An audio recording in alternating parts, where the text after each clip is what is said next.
5 moves the Dodgers could make that would absolutely ruin Major League Baseball. That's coming up next on the LA Sports Report. LA is the sports capital of the world. The Lakers have entered their Luka Doncic era.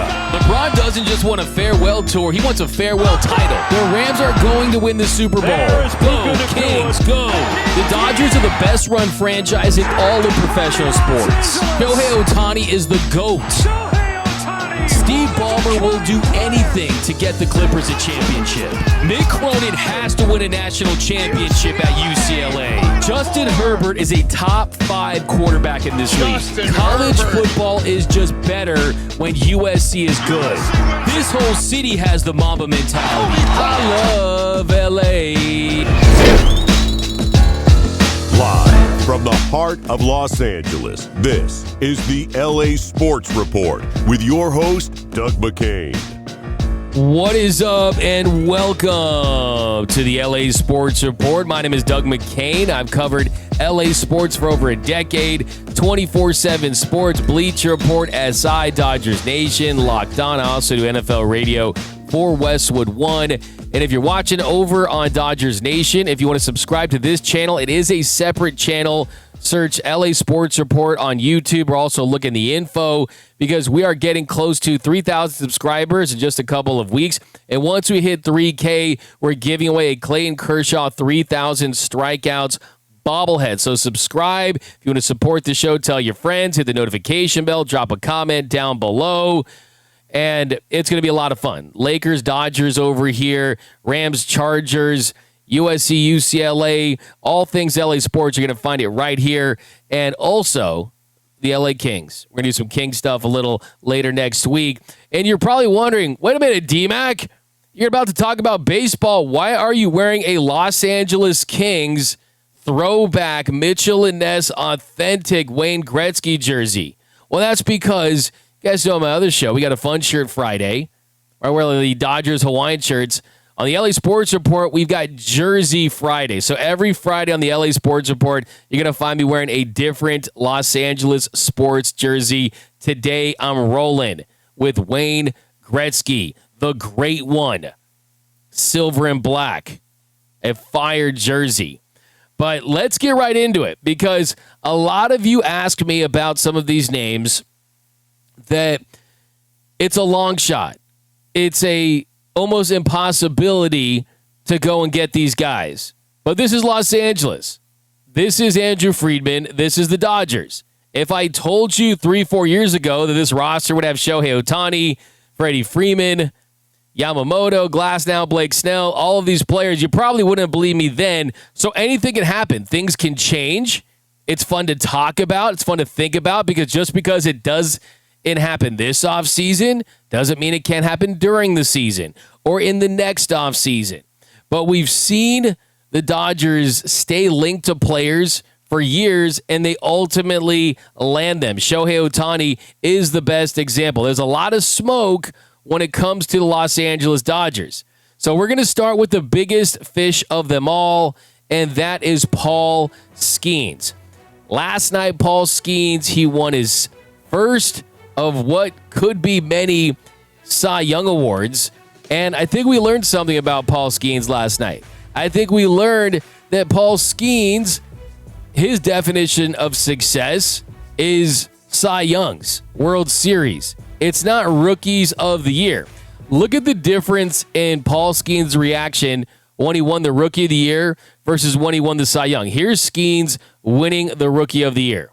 Congratulations, Paul.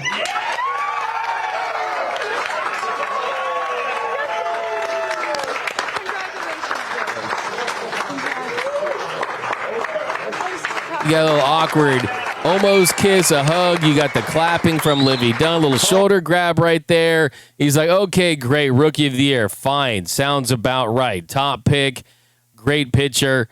But here's him yesterday after winning the Cy Young. Paul Skeens, congratulations. He is your National League Cy Young Award winner. Doug, thank you again for the help there. So from one former Pittsburgh Pirate, Doug Drabek, to a now current. So much more excited, got the double fist in, and he got Livy Dunn, he's got his parents right there with the big smile. I think that is what Paul Skeens has as far as the expectations for himself as being the best pitcher in baseball, winning Cy Youngs. And before we get into a possible trade, question is, how good is Paul Skeens? Is he the best pitcher in baseball? And I can give you the short, I can give you the long answer. The short answer is 100% yes, absolutely, with a bullet. Paul Skeens, for his career, he's posted in 2 seasons, 320 and 2/3 innings, a 1.96 ERA. That's a 2.17 ERA plus. So 100 is league average. He's been 117% above league average for his performance as a pitcher. He's been absolutely dominant, and I don't think he's even close to reaching his peak. A 31% strikeout rate to just a 5% walk rate. He generates soft contact. Opponents average just 87.7 miles per hour off the bat against him. He does keep the ball in the yard, does not give up home runs. Just 21 home runs allowed in 320 and 2/3 innings. That's good for a .59 home runs per 9 rate. That is absolutely elite on all levels. And then you look at how he fares on some of the more advanced rate stats, some of the baseball savant stats, fastball velocity, 95th percentile, 98.1 miles per hour. Everything is off the charts. A 2.61 expected ERA, strikeout rate elite, walk rate elite. But I think that the strikeout rate will go higher. But the thing with Paul Skeens, I think that he brings that is very LA, is the star power, is the stature. He's 6'6". I remember having a conversation with Clayton Kershaw at the All-Star game in Atlanta and telling him that Paul Skeens said that he wanted to meet him and that he was going to shadow him and be around him. And he spoke very highly of Skeens. And one thing that Clayton Kershaw told me was that at 6'6", in this age of pitchers getting injured, that he feels like Paul Skeens could be one of those rare big, tall pitchers that can handle throwing 98 and 100 and not break down like so many have around the league in this day and age of Major League Baseball. Now, contractually, Paul Skeens, he isn't eligible for free agency until after the 2029 season, and in his arbitration years, he's still going to be underpaid, even if he's getting 20, 30 million, who knows, will end up being at the end. So the Pirates ultimately are going to have to trade Paul Skeens with multiple years of team control. And right now that number sits at 4. The issue with them trading him now is if you trade for him for high-level prospects and those high-level prospects develop into everyday players, all-stars, great players, well, eventually you're going to have to pay those players. And that is something that the Pirates haven't shown a willingness to do. And their general manager, Bob Charrington, he said yesterday that, quote, Paul Skeens is going to be a Pirate in 2026. I have multiple sources in Pittsburgh, and I texted a couple of them this morning, and I asked about Paul Skeens, and I said, give me the percentage chance that Paul Skeens will be traded this offseason. They said 0%. But it's interesting if anything will change. Can 0 go to 1% if some of these rumors about Paul Skeens not wanting to be in Pittsburgh start to grow? It's a longer offseason, it's a fluid offseason, and just a couple days ago, there was a story that came out that had a report from anonymous Pirates player that said that Paul Skeens wants to play for the Yankees, saying, trust me, he wants to play for the Yankees. I've heard him say it multiple times. So that's what he said. That's interesting. And then Paul Skeens did have a video conference after he won the Cy Young, and he definitely pushed back on that. And here's what he had to say about this story that said that he wanted to be a Yankee and that an anonymous Pirates player said that he was telling people that. I got shown the tweet and didn't really think anything of it, and I got some texts about it. I'm on the Pirates. My goal is to win with the Pirates. I love the city of Pittsburgh. the fans are hungry to have a winner in Pittsburgh, and I want to be a part of the group that did that. I think about it the same way that, when I was at the Air Force Academy, we had never been to a conference championship, and then my sophomore year, we ended up winning the conference. We had never finished top 4 in the conference before that. Pittsburgh is, in the way that fans see us outside of Pittsburgh is not supposed to win. There are 29 fan bases that expect us to lose. And I want to be a part of the group. I want to be a part of the 26 guys that change that. So I don't know where that came from. The goal is to win. I don't know the reporter that reported it. I don't know the player who supposedly said that, but the goal is to win, and the goal is to win in Pittsburgh. So the goal is to win in Pittsburgh. I don't know the reporter that said that. I don't know the player that said that. I may have missed the part where he said that I didn't say that. Because if he's saying those things, that means he's thinking those things. That means people around him are hearing him say those things. And I think he's got a great head on his shoulders. I think he's very respectful, military background. I'm sure that when he's in Pittsburgh, he's going to give it everything he has, but he also knows that that's not a serious organization. That's not one that you can count on to put a winner around him. And whenever he's eligible to sign a new deal, if he stays healthy, which will be after the 2029 season, his walk year is the offseason of 2020 and 2029. Well, the Pirates, they're going to have to either trade him well beforehand because he's not going to sign there if he's fully healthy. I mean, are they going to give him $500 million? That's how much you could get because he's going to be at his age 28 season when he's in free agency because he came up and he's pitched so well and he's logged so many innings so early on.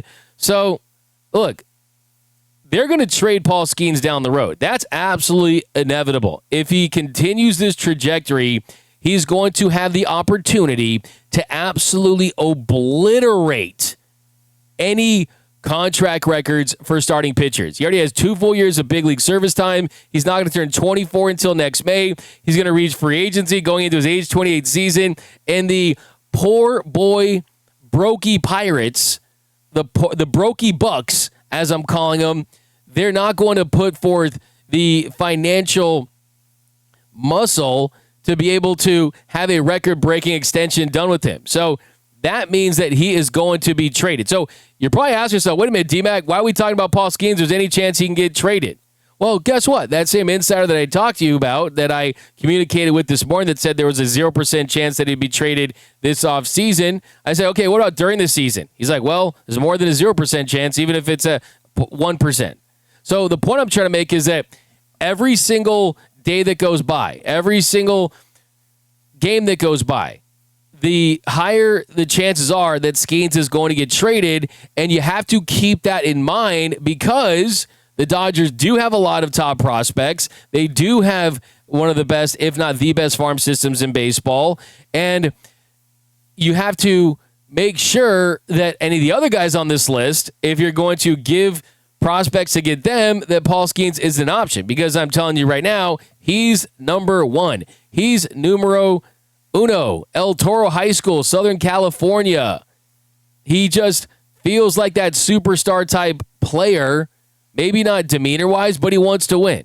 And can you imagine Livy Dunn in LA? That's a reality show waiting to happen. She's already extremely famous, big on TikTok, big on Instagram. And yes, this offseason, it's probably about the same chances that Sydney Sweeney is going to slide into my DMs as Paul Skeens is going to get traded to the Dodgers. But if you are the smart fan that wants to pay attention to the long-term moves, you have to analyze this stuff as it's happening. And right now, this is the first sign that we've had from Paul Skeens where he's showing that he's not happy in Pittsburgh. Even though that's what he's saying, I tend to believe this anonymous source because I've talked to players that will tell you, hey, can I be anonymous? And they will talk. They will say stuff. And there's a lot of guys in clubhouses that aren't afraid to talk. And I tend to believe that he did say that. I really do. And if you want to play for the Yankees, I'd imagine you want to play for the Dodgers too. Because if you can handle New York, then you certainly can handle L.A. So Paul Skeens, whenever it happens, feels like inevitable. He's going to be a Dodger at some point. Free agency, trade at some point. So that is the latest on Paul Skeens. And the Dodgers, if somehow, some way, they could get him this offseason with their prospects, I'm sure they would consider it, and that would absolutely destroy baseball. Can you imagine the meltdown on X? It would be all-time stuff. It really, really would. I do like the fact that Skeens said that, hey, Jeff Passan didn't write it. So, little love for Jeff Passan. Okay, the second trade that's much more realistic that could break baseball would be if the Dodgers could swing a trade for the American League Cy Young winner, Tarik Skubal. Now, this is a much more realistic trade option. This is something that could really happen. Tarik Skubal, 29 next week. He just won his second straight American League Cy Young award. He could win his third and match guys like Greg Maddux in the 90s. He'd be the first one to do that. He started 62 times in the last 2 seasons, posted a 2.3 ERA, a 1.80 ERA plus, a 6.90 strikeout to walk ratio. He's been good for 13 wins above replacement. He's absolutely elite. It's him and Skeens at the top of the game right now. But Skeens doesn't have 4 years of team control. He's entering his walk year, and the Tigers, they have not sounded optimistic at all about getting a deal done for him.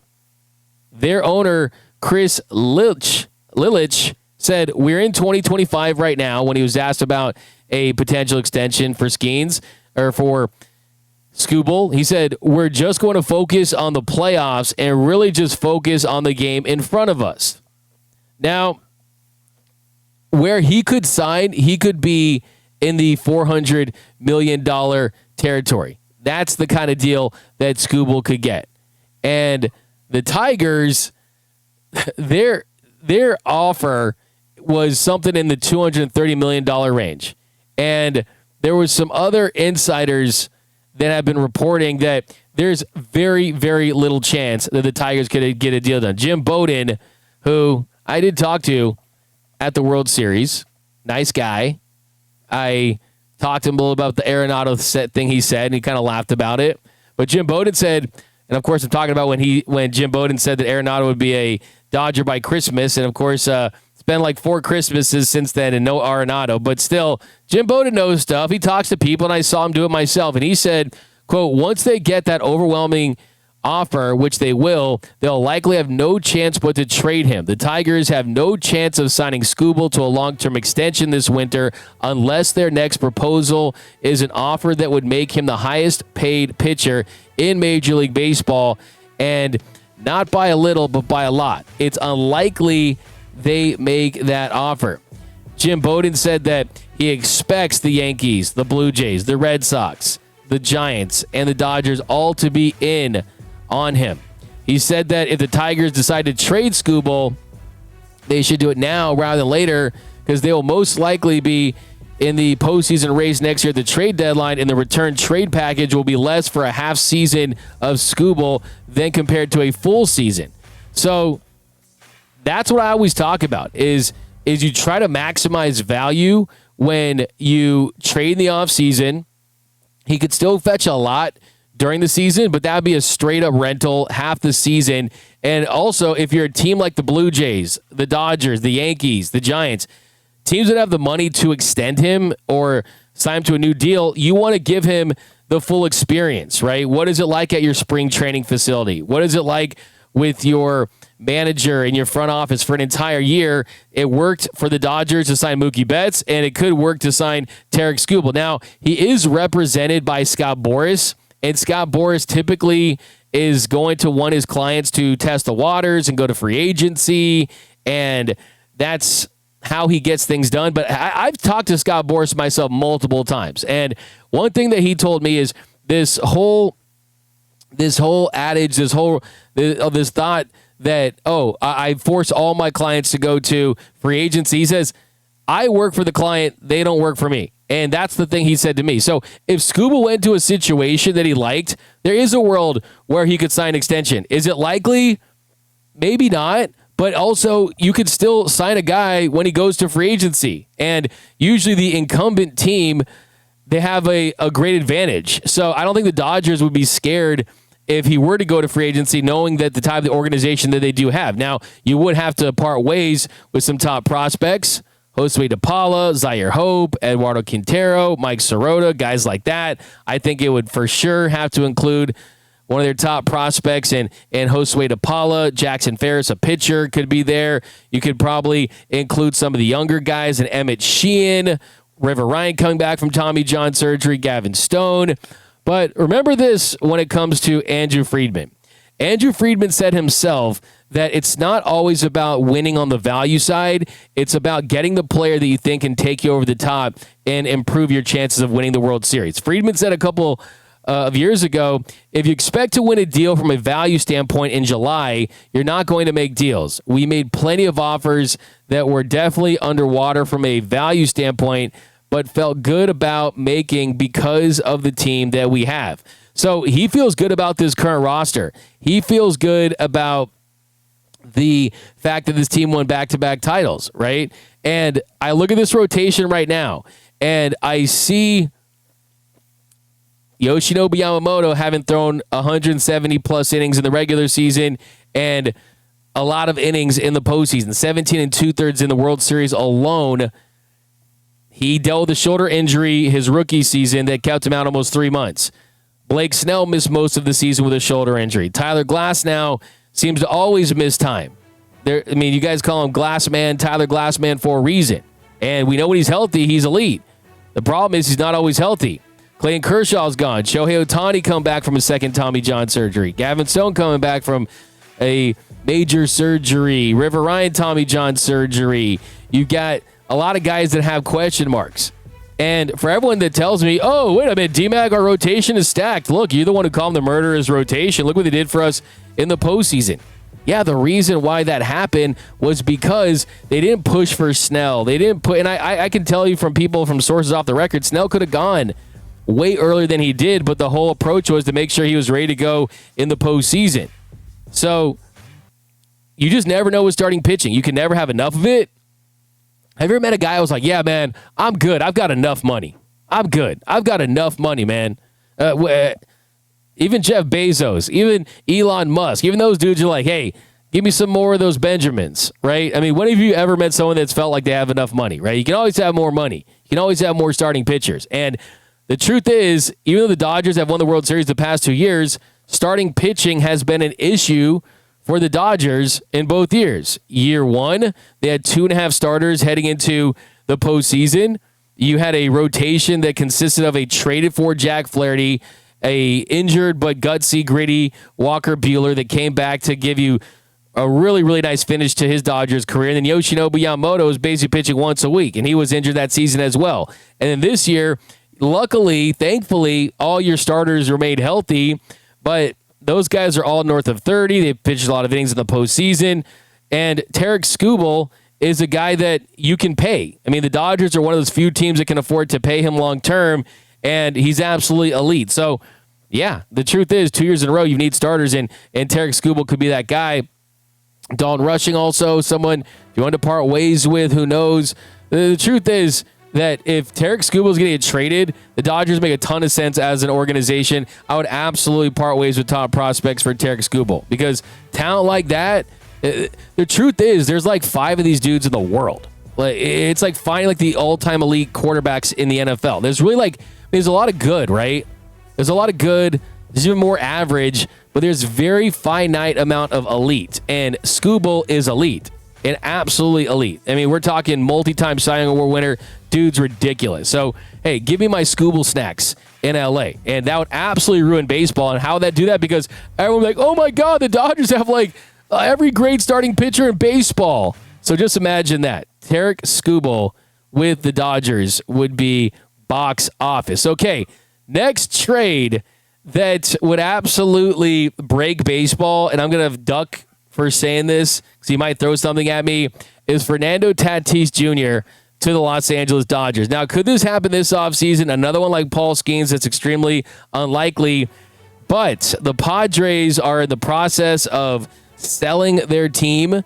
And when you look at Fernando Tatis's contract, it is heavily backloaded. After his age 29 season in 2029, that salary goes from $25 million to $36 million for the last 6 years of the contract, and up from $20 million this year. So you would be trading to pay for the worst stretch of that contract, and that would come after his prime years. So, look, the Dodgers need an outfielder. Fernando Tatis Jr.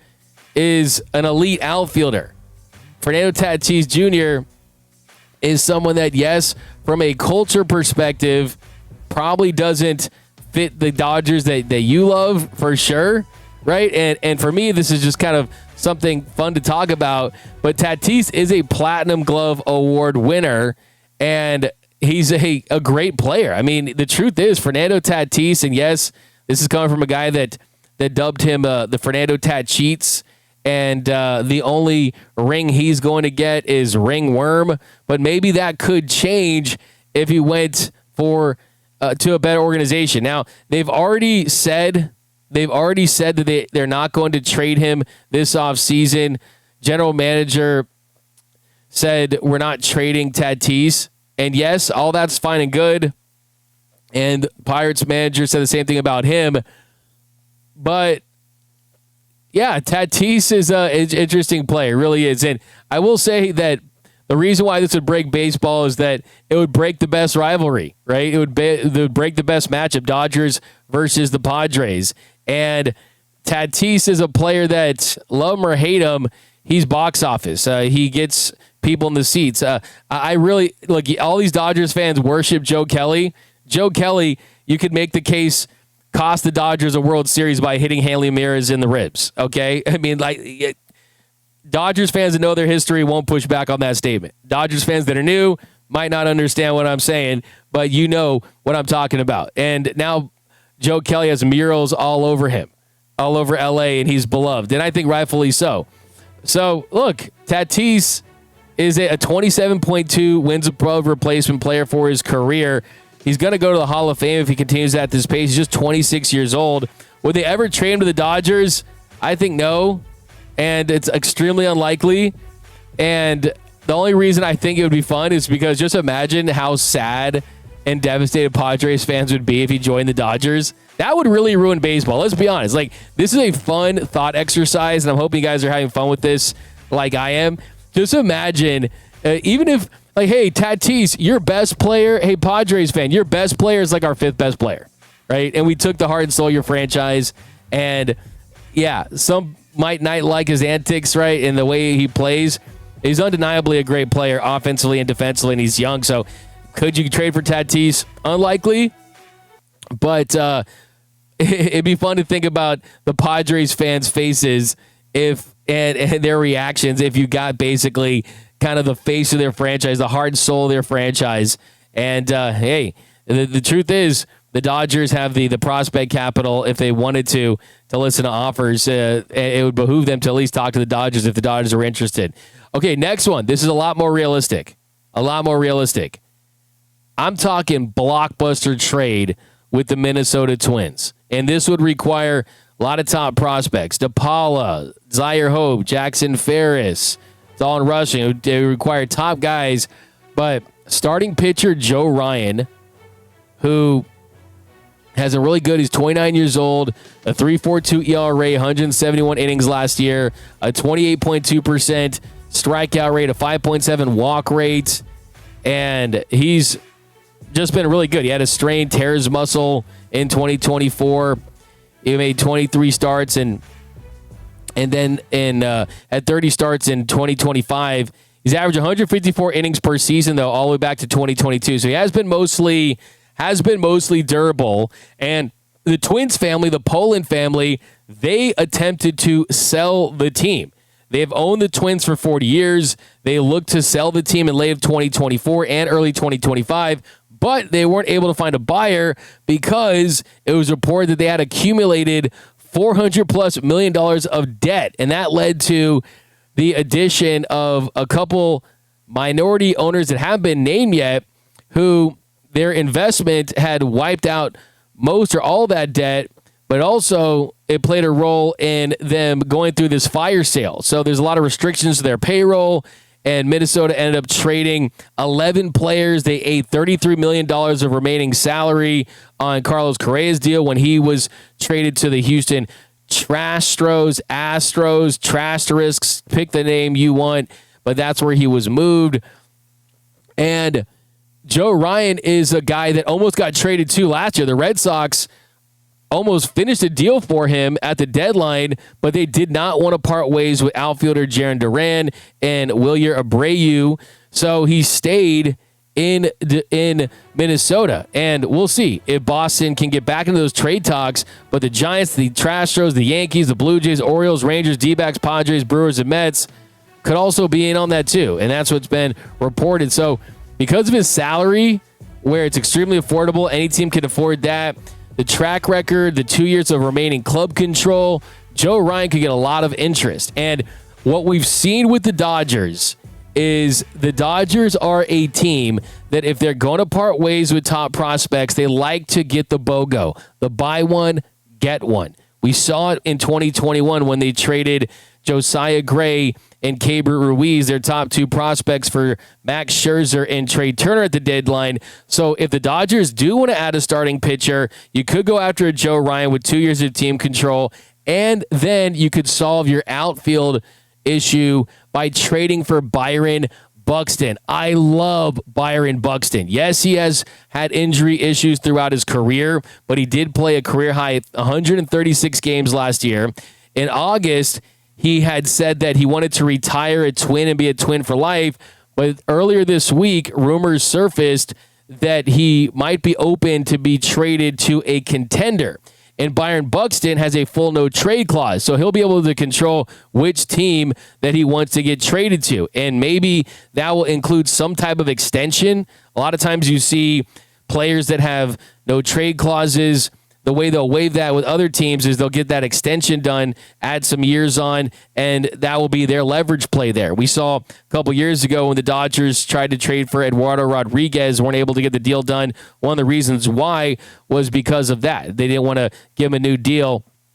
But Buxton, he's also extremely affordable. 32 years old, has $45 million left in the final 3 seasons. He can make an additional $10 million each season based on plate appearances and MVP voting. So he's got every incentive to try to stay healthy and stay on the field. And the Dodgers are a team that we saw last year, right, with Tommy Edman. If guys get injured, they will leave them out for extended periods of time because they're not valuing the regular season success like they used to. They're fine with winning 93 games and playing in the wild card round if it means having the healthiest roster ready for the postseason. And it worked last year. Even though you had to play the Reds for 2 games and go on the road to beat Philly and go on the road to beat the Brewers and go on the road to beat the Blue Jays, you still won 13 games and won the World Series because you were the better, deeper, more experienced, and healthier team. And Byron Buxton, he's got star potential. Like he's already a star, right? He's an all-star, but he's got LA star potential. He's got the attitude. He's from Georgia. He's got the swagger about him. He's hit 270 with a 330 on base, a 540 slug with a 138 weighted runs created plus with 53 home runs, 31 steals, and an 8.7 FWAR in his last 228 games last couple years. And he's a true center fielder too. So if you have Byron Buxton in center field, he's your center fielder. You could kick Andy Pages to right field and Teoscar Hernandez in left field, and your defense gets a lot better because Byron Buxton helps you in center defensively, and then Andy Pages, who's not a true center fielder, goes to right field where he could win a Gold Glove. And would this one break baseball? Would it ruin baseball? I mean, when you look at the Dodgers already being the Monstars, right? The Dodgers already being essentially an all-star team, I do think that if you add someone like Byron Buxton, His hard hit rate, 96 percentile. Barrel rate, 96 percentile. He's a 3 outs above average. So hits the ball really hard. He's a above average defender. He's 100th percentile in sprint speed, a 30.2 feet per second. So he's lightning on the base pass. And then you would add Joe Ryan, who is a guy that I don't even think that has completely reached his potential as well. And he made the All-Star team last year. So imagine getting 2 All-Stars that Phil needs. Absolutely, this would ruin baseball because it would make an already team of All-Stars everywhere. Think about it. If Byron Buxton goes to your team next year, you could basically have All-Stars at every position. You've got left field with Teoscar. He's made the All-Star team. Byron Buxton, All-Star. Right field, Andy Pages was very close to making the All-Star team. He was so close to making the All-Star team to the point where he really should have been an All-Sstar with the first half that he put together, the defense that he put together. Then you go to third base, Max Muncy, All-Star. Shortstop, Mookie didn't make the All-Star team last year, but I mean, he's been a perennial All-Star throughout his career. If he hits like he did from the beginning of August to the end of next year, end of last year, gets close to it, he could make the All-Star team again. Edman isn't an All-Star, but he really is he's a Gold Glover, and he's got a kind of an all-star utility guy. Freddie Freeman's an all-star at first base. Will Smith is an all-star behind the dish. You got an all-star pitcher. So really outside of second base and right field, you would have all-stars at every position. And hey, that more stars than a red carpet at a Hollywood premiere in Los Angeles. More stars than the Galaxy in Los Angeles. So that's the one that I really think is a lot more realistic that would break baseball. And then, since a lot of you asked me about Mike Trout, I'll talk a little bit about Trouty, who is still the big fish in Anaheim because there's not a lot of fish over there. And he is someone that has been loyal to them. They have said again that he's not going to be traded this offseason. The question for Trout would be, if that ever changed, could he play in the outfield? Well, Trout did say, quote, DHing sucks. He said, I'm not on the field, definitely going into this offseason, trying to strengthen the knee and get the lower half back to normal. I definitely want to be out there as much as I can next year. And the problem with Trout is, one, he's got a no-trade clause. He has not shown any eagerness to go to owner Artie Moreno and said he wanted to be traded. And he's owed $180 million. He hasn't been great offensively like he was, but this is the latest. One more of more than a dozen people the Athletics spoke to for this story, not a single one thought Trout would ever ask Moreno to move him. Trout said it's the easy way out in 2024. A trade seems especially unlikely now given Trout's age, injury history, declining performance, and contract that still has roughly $180 to $190 million on it. So yes, that one would break baseball, even though Trout hasn't been that elite bat that he was in the past. But just imagine if somehow, some way, Trout and Shohei Ohtani ended up on the Dodgers. Imagine if I showed you a picture of Trout and Ohtani with the Angels, and then all of a sudden it's Trout and Ohtani with the Dodgers. You would be like, wow, the Dodgers truly ruining baseball, giving whoever they want. But hey, that was a lot of fun. Give me the Byron Buxton, Joe Ryan trade or the Tarek Skubal trade. And Paul Skeens, keep your eye on.